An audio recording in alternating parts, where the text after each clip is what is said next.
Welcome to No Match for a Blaster, a Star Wars role-playing podcast, Season 2, Episode 20, Mandalorian Macabre. I'm your Gamorrean host, excited to start a new year of the boar, Ito Davis. Happy Chinese New Year's, everybody. If you're new here, No Match for a Blaster is an actual play podcast featuring the Morality Plays crew playing the Star Wars role-playing system by Fantasy Flight Games. And now it is time to thank our Nerf Herders of the Week, Kelly Carell and Rebecca. At this level, Kelly and Rebecca get access to our exclusive Patreon feed to listen to our episodes days early. Plus, they get to name their very own NPCs on the show. Thank you, patrons. To be our next Blasterhead or Nerf Herder of the Week, be sure to subscribe to us on Patreon at patreon.com/moralityplays. We have some exciting announcements. Our brand new show, The Modern Gamer's Handbook, will be airing for the first time on twitch.tv/moralityplays. This Saturday, February 16th at 1 p.m. In this show, we'll be playing and reviewing brand new tabletop RPG systems, additions, and settings so that you can decide what games are best for you. Each episode will air on Twitch before migrating over to YouTube and podcast form. For our first episode, we'll be playing D&D's 5th edition, The Guildmaster's Guide to Ravnica. So follow us on twitch.tv/moralityplays. And for more updates on the show, check us out on Facebook at Modern Gamer's Handbook. To keep up to date with new events and upcoming projects, follow us on Facebook at No Match for a Blaster, or on our brand new Twitter account at Morality_Plays. The new Twitter is a great place to hear all about our projects, episodes, releases, and events, including No Match for a Blaster and our brand new show, The Modern Gamer's Handbook. So get your Force Ghost busting proton packs ready, because we're returning to the crew of the Atheon as they're exploring the entombed Mandalorian R&D laboratories.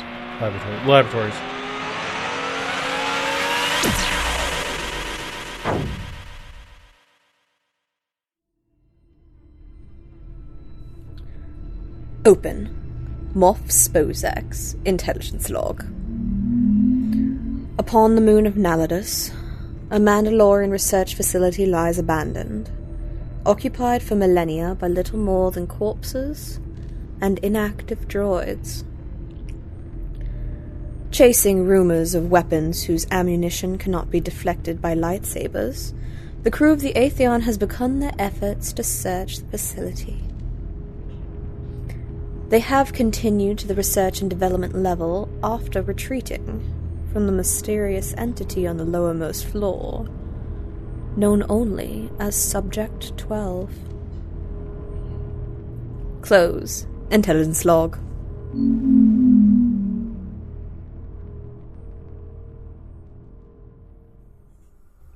Yay, we're all back!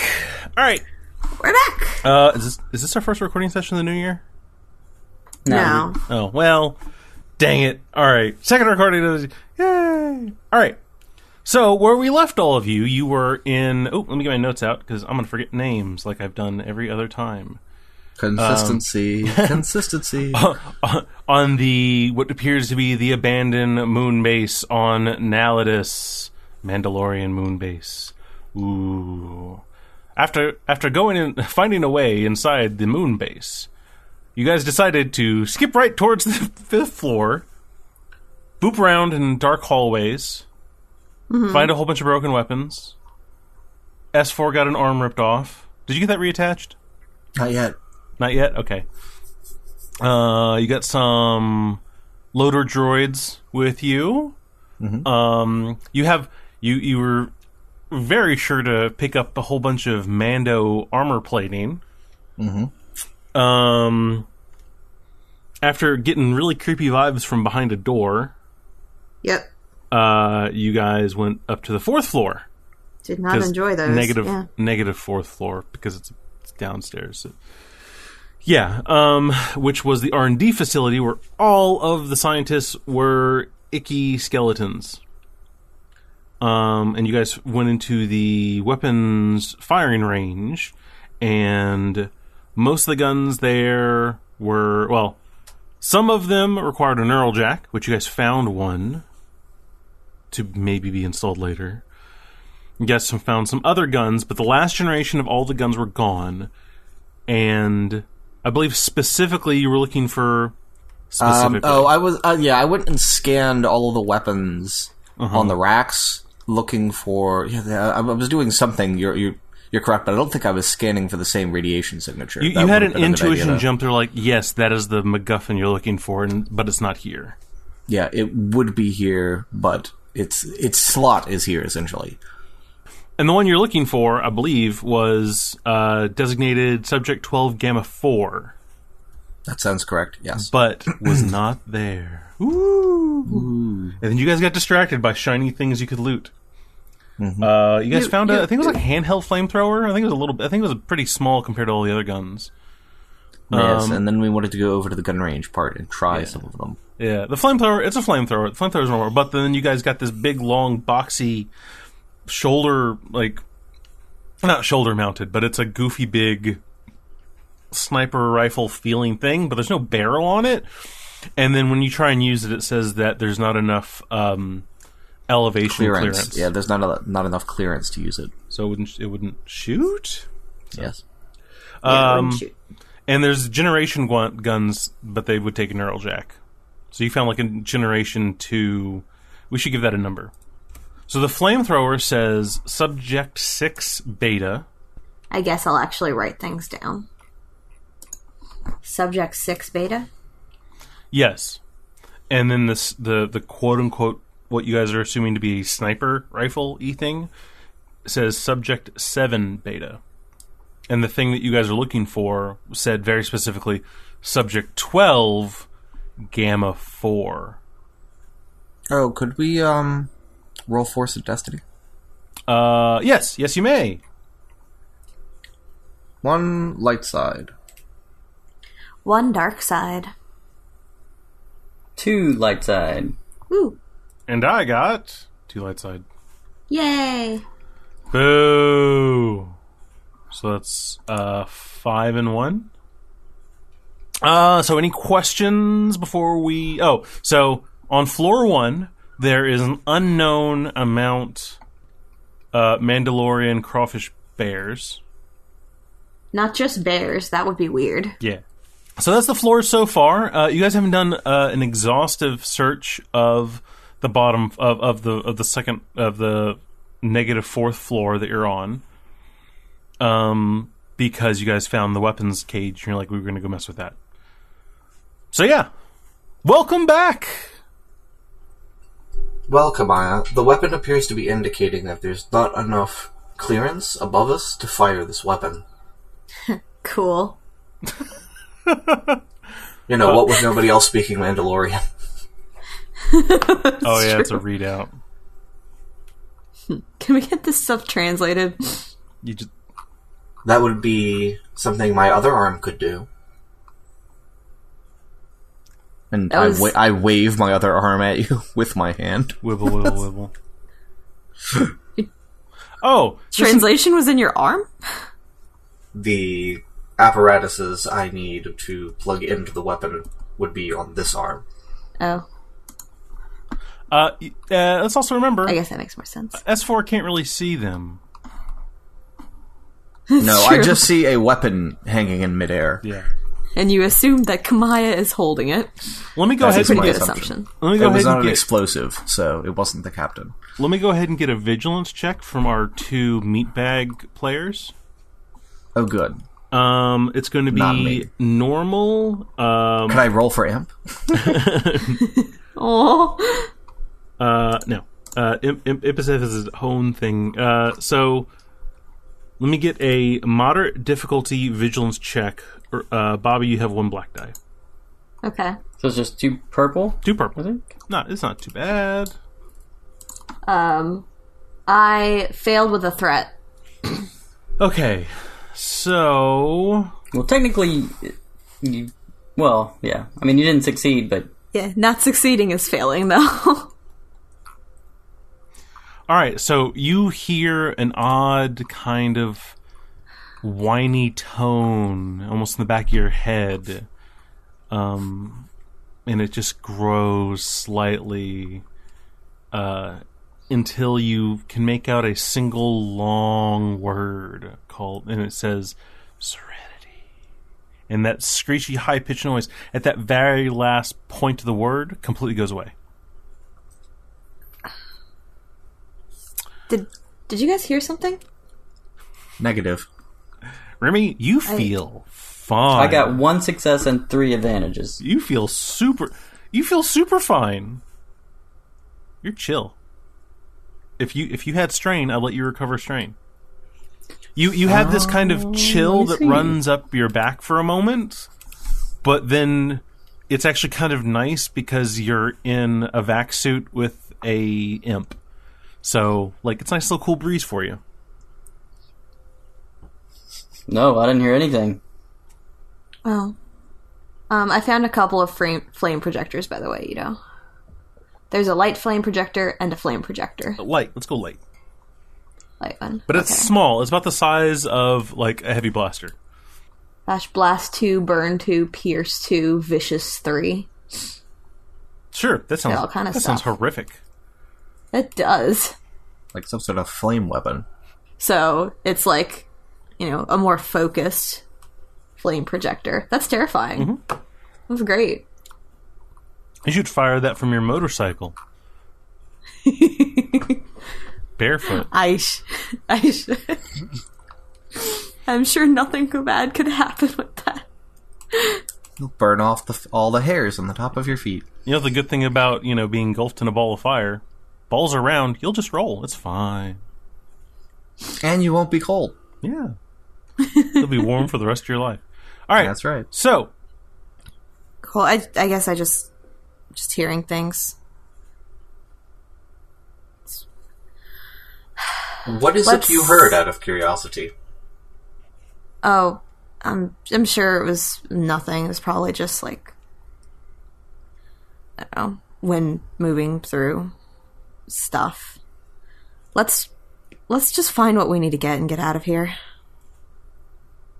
All right, just to so you guys are in at the shooting range place. Off to the right, there was a weapons lock cage which you guys popped open, which is all off to the side of this floor, which it looks like R&D, and they have those like Duraglass panels everywhere, and you can see those coppery streaks of old blood and a whole bunch of crumpled skeletons inside.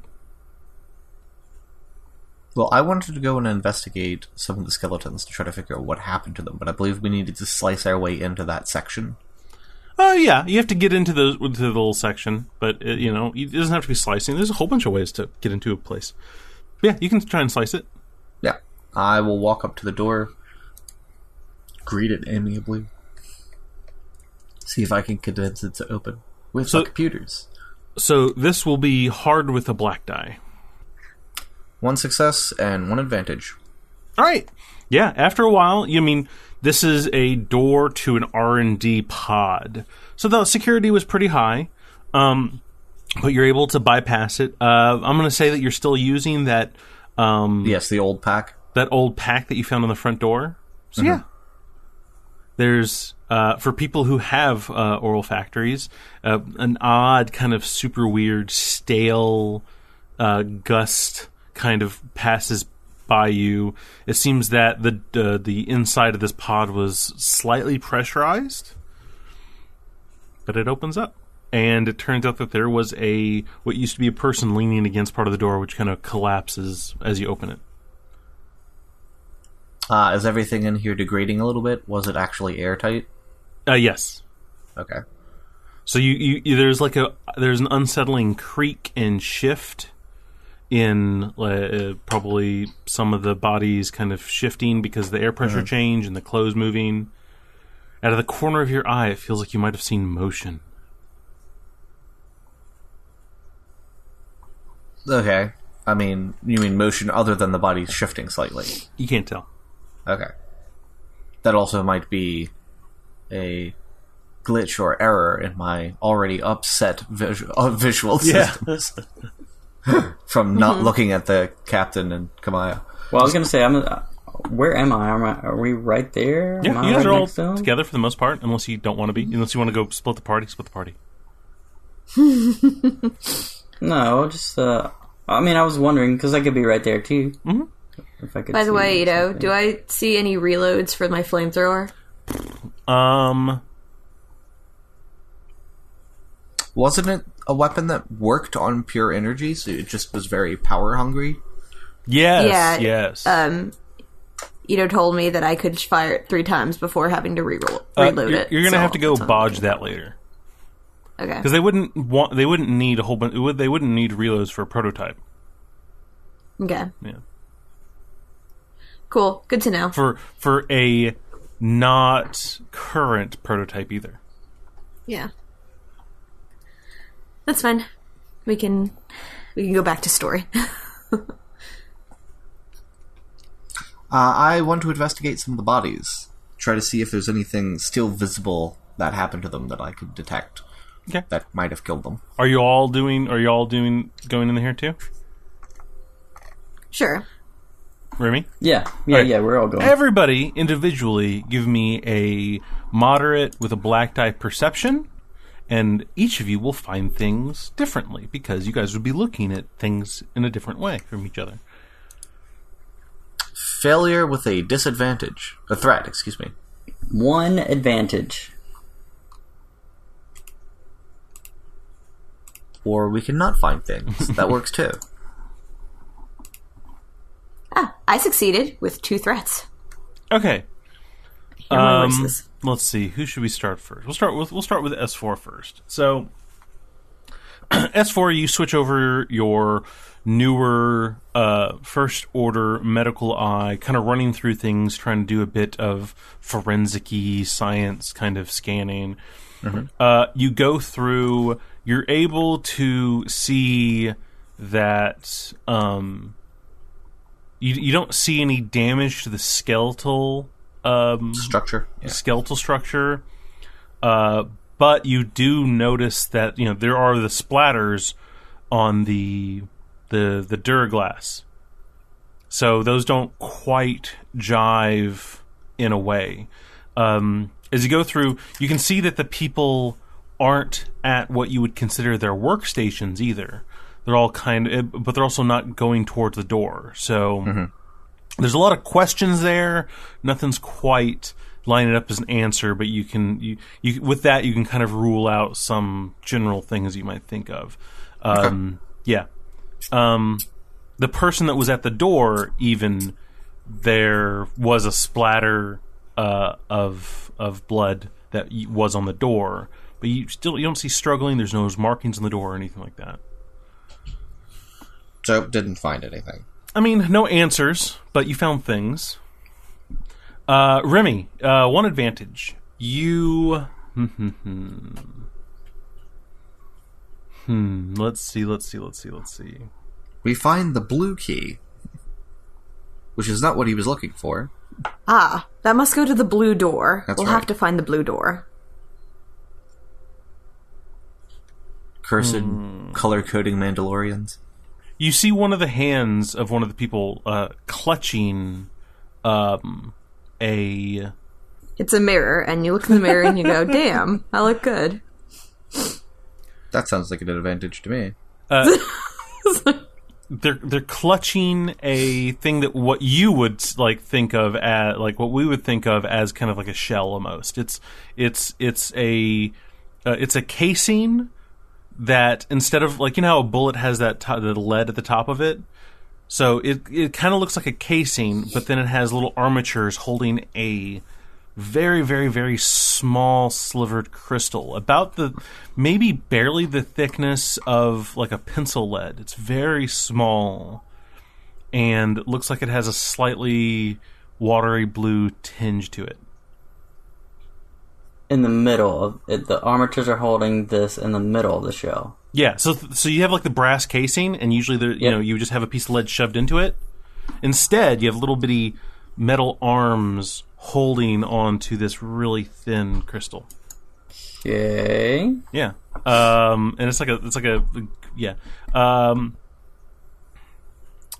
Kamaya, you see all right, yeah, you find that one of the you see the corner of a data pad under a body. Okay. I go get it. All right. So you go to reach. It's kind of hard. You have to kind of muscle the body. And as you pull it out, it just drips with this like very viscous goo. Ew. And you can't help. It gets on like on your right arm from like your forearm down in a way that like it's not coming off. Like it's this stain. But you do pull the pad away. But as you pull it away, you do see gouges in the screen. Oh yeah, and you can't read it. S4, here's the thing. She holds it at arm's length. There you are. I'm assuming the data pad that is floating in midair is you. Yep. It's dripping. It's gross. Yeah. Oh, it's really weird. She's holding it like by a corner at arm's length. It has this. Did it get on the sensors? It did, but can I kind of see your arm now? It looks more like a kind of a gray fog. But the second one of the goops is about to drip off of the arm, you can see it after it gets about 5 inches away from her arm. You need to clean your arm off. Yeah. Maybe there's something around. What is this stuff? That's a good question. So S4M will extend his one good arm to try to take the data pad, and he will try to use his various and sundry sensors to scan the gloop. What is this? The goop is mostly like hermetically sealed person goop after a very long time. Oh, okay. It's bits of what was soft tissue. Yeah, and if you scan the atmosphere is very close. Full of it. Well, it's nearly 100% like humidity, so it couldn't have evaporated anymore. So yeah, it's just gloopy. It's just it's Mando goop. Yeah. You're able to see that there are a few letters. Give me a easy with a black die perception real quick. Or knowledge. You mean knowledge old. Knowledge old. Knowledge old. Just old stuff. Yeah. Knowledge old Republic. Yeah. 1, 2, 3, 4, 5, 6 successes and a threat. Jeez. Alright. I'm good at intellect. What can I say? So, the characters aren't very clean. They've been like scratched into the pad. Mm-hmm. And on further examination, you can see that one of the finger bones is a little dull. Mm-hmm. And you can make out that they were trying to were trying to etch in a phrase, and what you're able to catch is the two words ignorance and knowledge. Is the data pad functional? No. You think that the datapad has a slim chance of having worked if it was perfectly fine, but then it was carved into. Yeah. And covered in Mando goop. Viscera. Are there any other working computer stations or datapads in here? Or no, it does not appear nothing like that? No. What's on I'm assuming there are desks stuff. What's on the desks?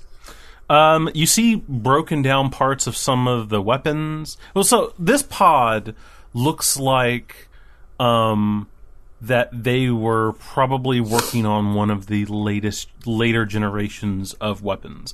Some of them look like it's just stacks. No. I mean, there's data pads that no longer work, and that there are computer banks and stuff like that. There's a few that looks like they're doing material testing, testing tensile strength and pressure, and maybe one thing that's doing heat. You do see one that has a whole bunch of very thin spidery arms going towards a metallic plate, almost like a 3D printer, but with like nightmare spider arms. Mm-hmm. But there's nothing there. There's nothing that the arms would be messing with. Right. What did the screen say?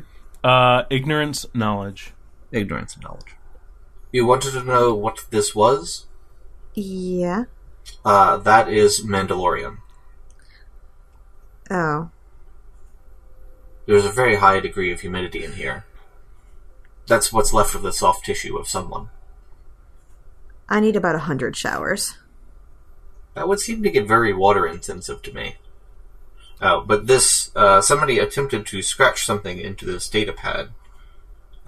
This is the word for ignorance, and this is the word for knowledge, but that's all I can make out. Maybe if they had used a tool instead of their figure. Meatbags, give me another vigilance test. Okay. Same difficulty. All right. Which was 2, right? 2 for you, 2 and a black for Bobby. Wash.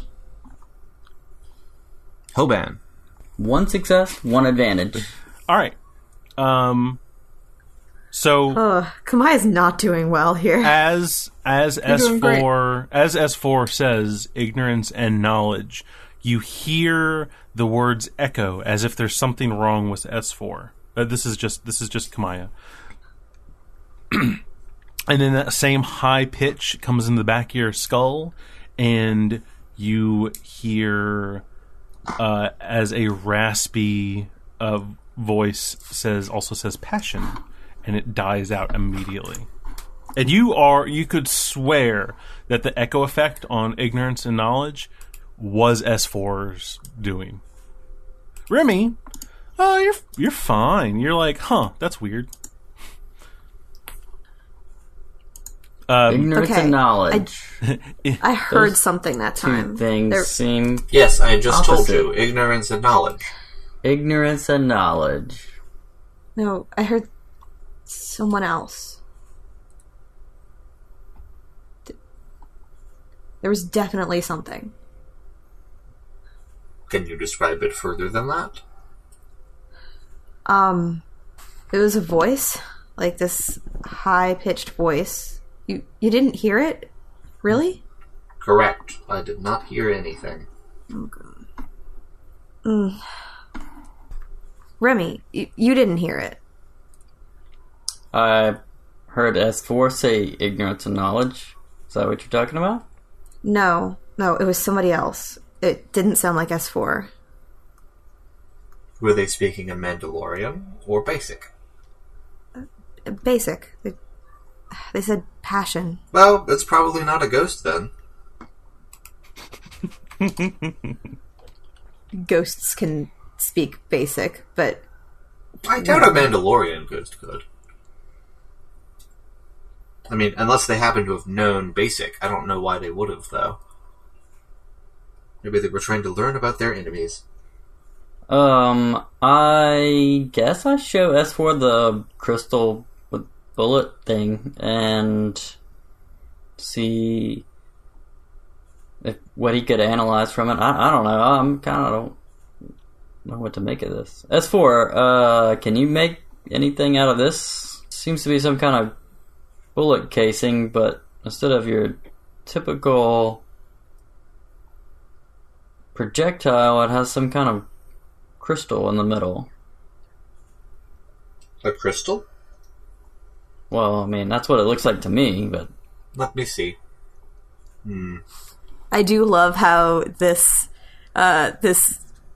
has basically turned into, like, us meatbags walking around and finding stuff and being like, look, droid, you know things, help. S4, he walks around, boops, and knows things. That's his... And sass. Don't forget about the sass. Oh, yes. And sass. Yeah. Do I know what He's this is? got the knowledge, we've got the ignorance. Or would you like me to scan it? Or...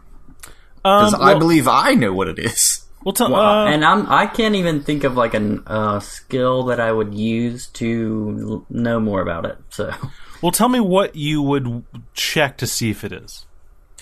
I would want to see if I can identify the type of crystal that it is. If I can, I think that would lead S4M down the correct thought path to figure out what this is for. All right. It is a very small, mildly radioactive, but it's giving off a certain kind of radiation to it. You have previous scans of this material before. So I can identify the material? Yes. It is. What did I say? Green or blue? I said blue, didn't I? Blue. It is blue kyber crystal. It's a blue. Yeah. Blue kyber crystal. Yeah. It's a sliver of a blue kyber crystal. Your logs actually specifically, like, you're able to scan it enough that you register it as an activated blue kyber crystal. Oh. Which you would know from your old world knowledge that you categorize that as one. You know, there's a difference between kyber crystals and, like, lightsaber kyber crystals. Mm-hmm. You can have an entire... This is a lightsaber kyber crystal. Yeah, but it is an infinitesimally small. So it's not enough to be used in that way, but it was harvested from that kind. Okay. Yeah. Is this enough for S4M to extrapolate what it's for, then? Because I believe I know what it's for, but... What do you think it's for? I believe this is a kyber crystal slug thrower that if you fire it at someone wielding a lightsaber, the lightsaber gets interrupted and turns off. Yes. Yeah, you can extrapolate your knowledge of how lightsabers work. That there is a good possibility that would do that way. You're not sure if it would do that with non-activated kyber crystal, but, like, activated kyber crystal is incredibly rare. Right. So, Captain, I believe this is ammunition for the kind of weapon we are looking for. This is a kyber crystal, and I'm gesturing and talking at not the captain because I'm not clear on where he is. I also like the idea that, like, you're holding the kyber crystal in your one arm that you actually have attached, and you're gesturing with your other one. Oh, the other arm is gesturing, but it's not. But, like, you forget that it's not attached, torn off. Yeah. So, like, just like the shoulder socket's moving. It's Yes, sitting on I like that. It's sitting on top of a stack of stuff that one of the loader droids is holding in the other room, but you can see it through the glass, just doing all the gestures. Yeah. This is a kyber crystal, and I'm pointing with my hand that I can't point with. It has been activated. It is an active kyber crystal. This is what you would use to focus a lightsaber blade. Therefore, my supposition is that if you fired this out of a special slug-throwing weapon at someone wielding a lightsaber, the lightsaber would hit the kyber crystal would hit the active lightsaber blade and turn off. And you could therefore shoot a Jedi with it.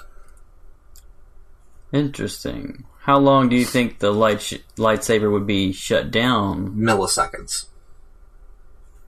So... Or until they snapped it back on. It kind of depends on the lightsaber build, I would imagine. Enough for this to hit the person, certainly. Interesting.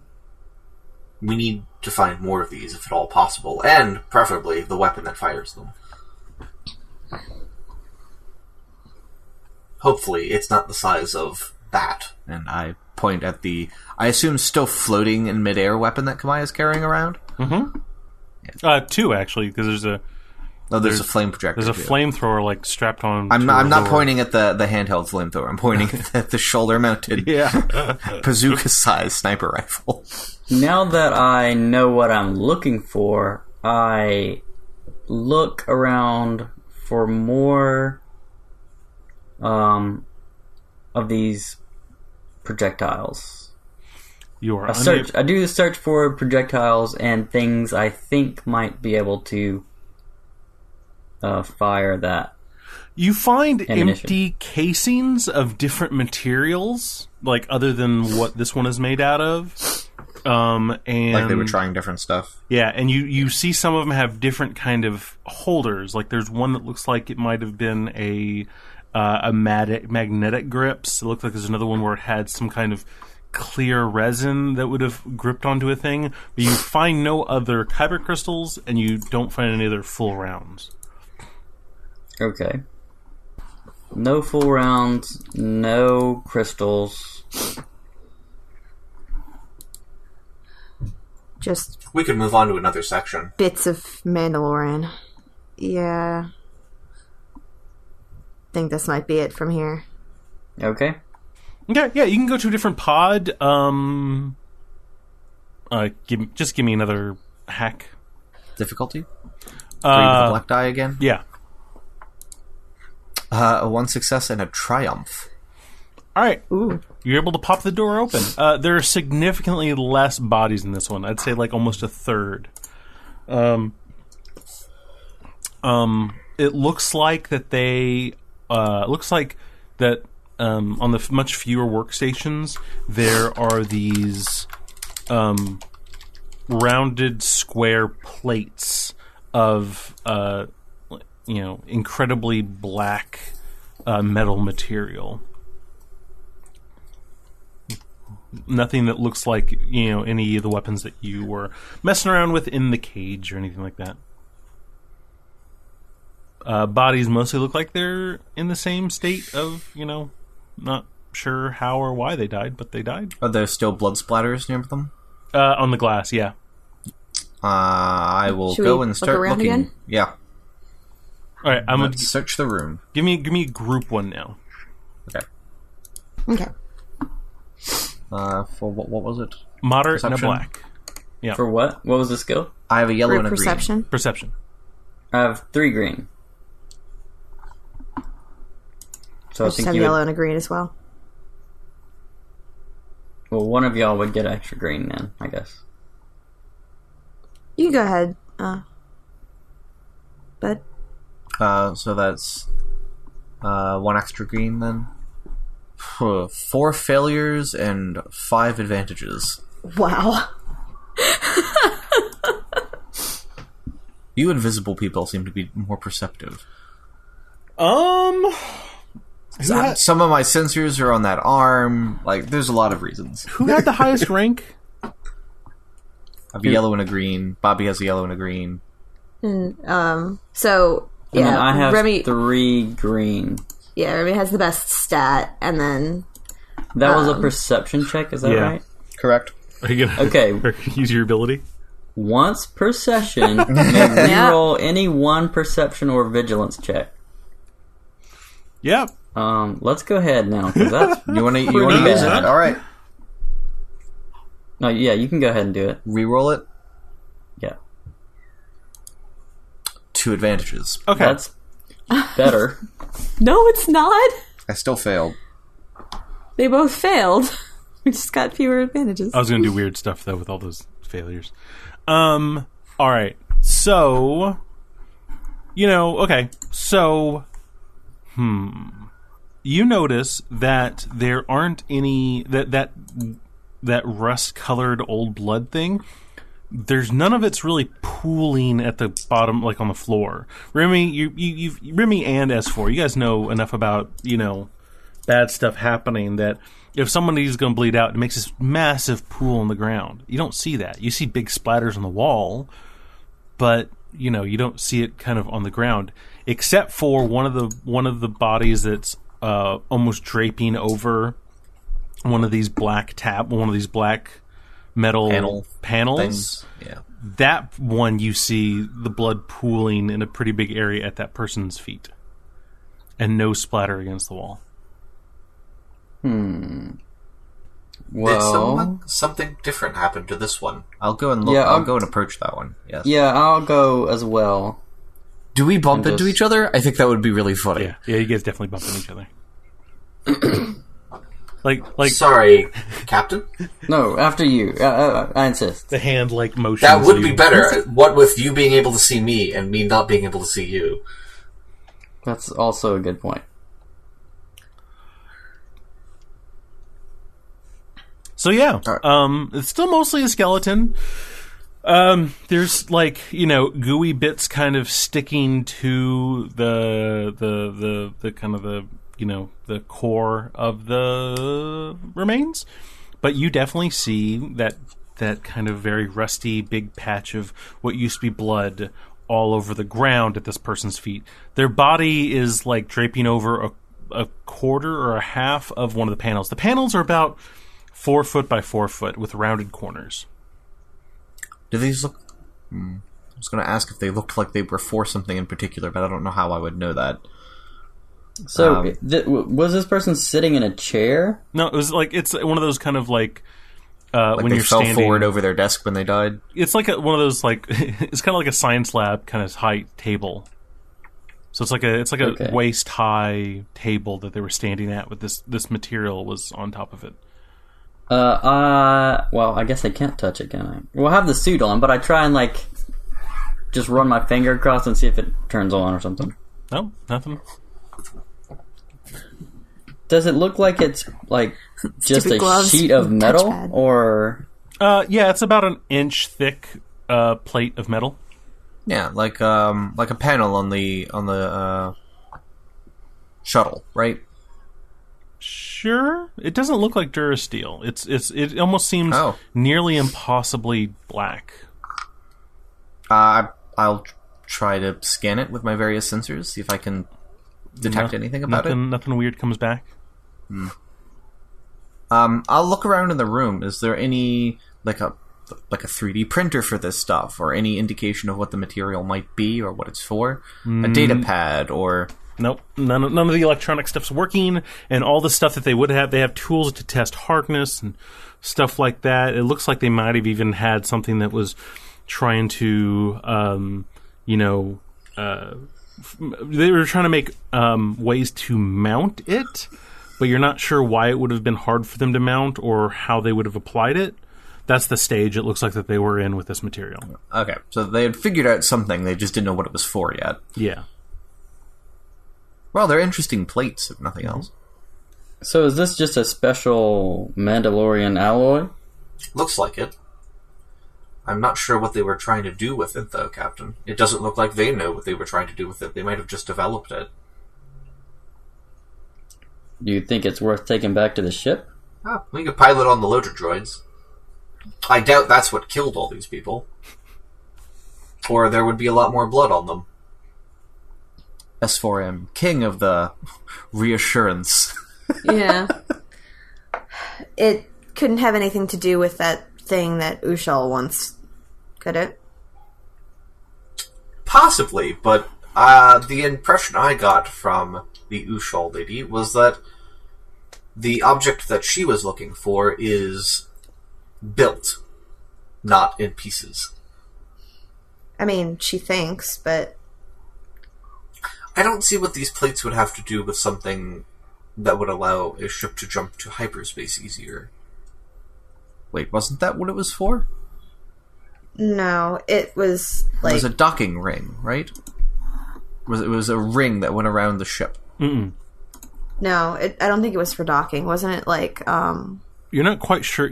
It's called the Igniter, and it essentially looks like a prow, like large, large Like a ram spike. for space. Yeah. Yeah, I'm not sure how it works. There are concentric rings at the base of it, but it's mostly like a big jutting, like swordfish kind of pyramid-shaped nose mounted thing. And she did not actually tell us what it was for. Of course not.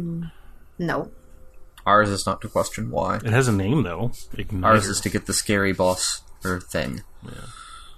The scary underworld boss or thing. I All right, doubt it. Well, if this isn't what we need, let's just find Next room. what we need. Are there any other little sealed sections in this room? Sure, but I'll mostly tell you, like, you can crack them open, you can take some time, as much as you want. For the most part, the other ones are just weapons, like, that are broken down. So, the flamethrower you found, you guys know flamethrowers exist in current time. Mm-hmm. So, you see that they are kind of muddling to get to what in your What current... what we have now? Yeah. Mostly, I mean, it's Mandalorian, so it's a little more aggressive and a little less safe. But for the most part, you find other weapons that are very old that are trying to get there. You know what I mean? Mm-hmm. Yeah. And they're just parts, mostly, because they're broken down. We will finish exploring this floor then. Is that everything that's on this floor? It's all little... I believe so, unless you guys are looking for anything, like, you know... I mean, that's what this floor consists of. It's Is all little R&D science-based. pods. Yeah. Yeah. Okay. Well, we could return to the turbolift and see what's on floor 3. I guess so. You seem uncertain, Kamaya. I just want to get this done. Kamaya, Rimming and S4 goofed with the plate. Do you goof with the plate at all?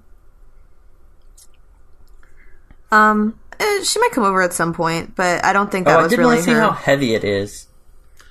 Ooh, Is it super light or is it kind of heavy? super heavy. It's a good thing you guys have super heavy. loaders.